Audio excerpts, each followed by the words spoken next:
आज हम बात करने जा रहे हैं बिहार के आने वाले विधानसभा चुनाव 2025 की। यह चुनाव केवल राजनीतिक दलों के बीच की जंग नहीं है, बल्कि कई मुद्दों, रणनीति और समीकरणों का एक दिलचस्प खेल है।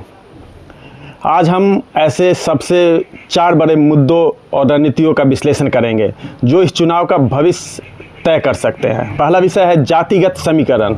क्या जाति ही सब कुछ है? बिहार की राजनीति को समझने के लिए जाति को समझना सबसे बहुत ज़रूरी है। इस बार यह मुद्दा और भी बड़ा हो गया है क्योंकि बिहार में हाल ही में जातिगत जनगणना हुई है।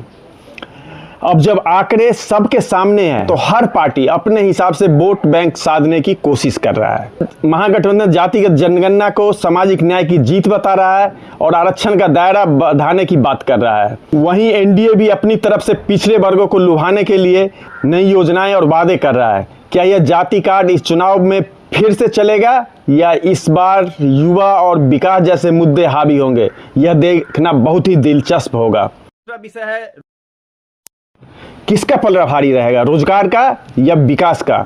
बिहार के युवाओं के लिए रोजगार हमेशा से एक बड़ी समस्या रही है। इस बार विपक्ष ने इस मुद्दे को अपनी सबसे बड़ी ताकत बना लिया है। महागठबंधन का दावा है कि उसकी सरकार आने पर लाखों युवाओं को सरकारी नौकरी मिलेगी। यह एक ऐसा मुद्दा है जो सीधे सीधे हर घर से जुड़ा है। वहीं एनडीए महागठबंधन विकास की बात कर रहा है। वे पिछले 15-20 सालों में बनी सड़कें, बिजली, पुल और अन्य बुनियादी ढांचे को अपनी उपलब्धि बता रहे हैं। क्या जनता रोजगार के वादे पर भरोसा करेगी या फिर विकास कार्यों को देखकर वोट डालेगी? इस बार जो तीसरा मुद्दा है वो है किस गठबंधन की क्या रणनीति है। इस चुनाव में 2 बड़े गठबंधन आमने सामने हैं, एनडीए और महागठबंधन। दोनों की अपनी अपनी रणनीति है।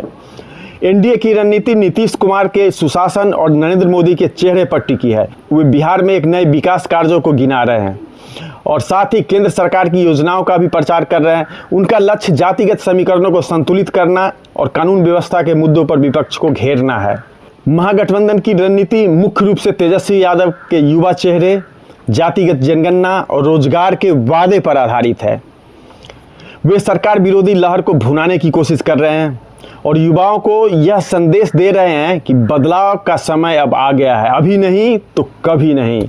चौथा विषय जो है बहुत ही अहम रहने वाला है इस चुनाव में, नए राजनीतिक दल का प्रभाव। इस बार चुनाव में एक नया खिलाड़ी भी मैदान में उतरा है। किशोर, आप सभी जनसुराज पार्टी।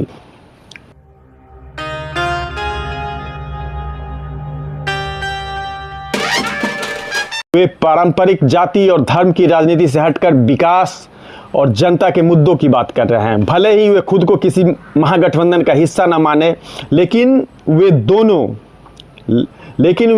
बड़े गठबंधन के वोट बैंक में सेंध लगा सकते हैं, खासकर उन युवा और शिक्षित मतदाताओं में जो पुरानी राजनीति से तंग आ चुके हैं।